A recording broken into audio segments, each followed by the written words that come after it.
experiment is one that you could try for yourselves. It's really easy to do.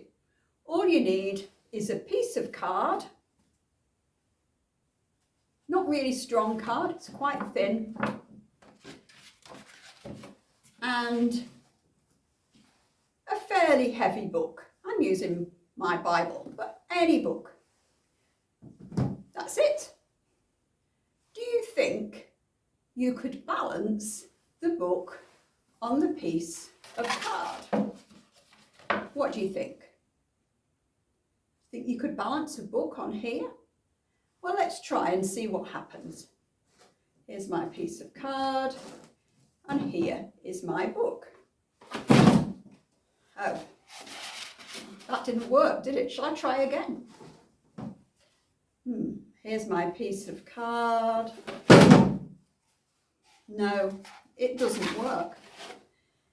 I guess if I had another person and we held one side each, it might work for a little while. Wonder what I could do. Well, this is something you've probably tried before. If you roll your piece of cardboard into a tube, it's the same piece of cardboard, then let's try again. I'll stand it there on my table. Now let's see if I can balance my book. Wow, that's really interesting. It's the same piece of card and it's the same book. This time it's staying there without any trouble at all. I wonder why.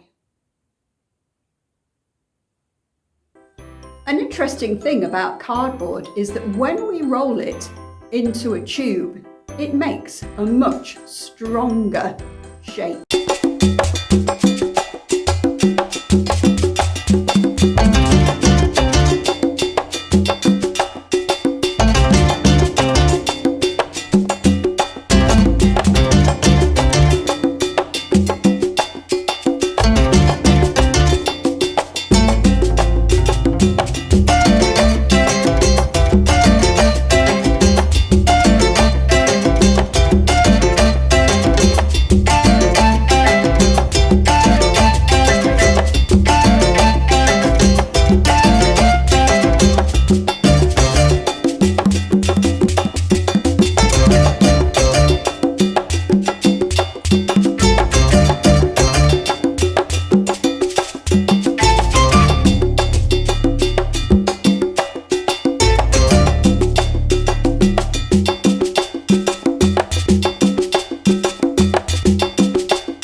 Use this idea when they're building houses and flats.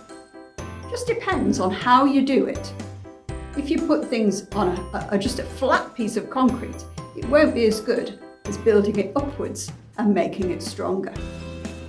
Have you ever thought something was impossible, but when you tried perhaps a different way, you could do it? Maybe learning to ride a bike or tying shoelaces. Maybe learning some tricky spellings or doing a piece of homework.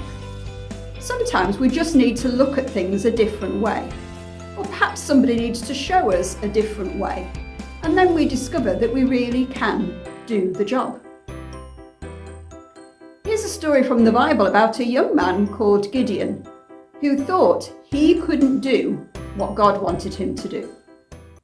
God chooses Gideon. God's people, the Israelites, had turned their backs on him. Instead, they were worshipping idols and statues. So God allowed their enemies, the Midianites, to trouble the Israelites. When it came to the time for the Israelites to harvest their crops, the Midianite armies attacked them and destroyed the crops. And so the Israelites began to be very hungry. As well as stealing and destroying the crops, the Midianites arrived on camels and attacked the Israelites. The Israelites had to run away and hide in caves. The people cried out to God for help. God sent messengers to warn them not to worship idols, but the people wouldn't listen. One day, Gideon was in a wine press, somewhere normally that grapes would be crushed. Gideon was in there to thresh his wheat out of sight. An angel came and sat under a tree. "Gideon, you are a mighty warrior," the angel said. But Gideon didn't believe it. The angel told Gideon, "God says you are to rescue your people from the Midianites." Gideon was scared. He couldn't believe that God really wanted him. "I'm the youngest in my family. I'm the youngest in my tribe. I'm weak. God can't possibly use me." Gideon made some food and drink for the angel.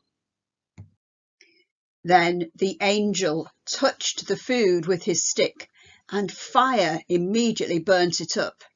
The angel disappeared. Gideon knew that God was indeed with him and wanted him to achieve an impossible task. Gideon looked out at the Midianite camp. There were very many of them. He was still scared. "Surely God doesn't want me and my army to fight these people," he thought. Then he came up with an idea. He said to God, "Prove you are going to use me to rescue Israel in this way. I will put a wool fleece on the floor tonight.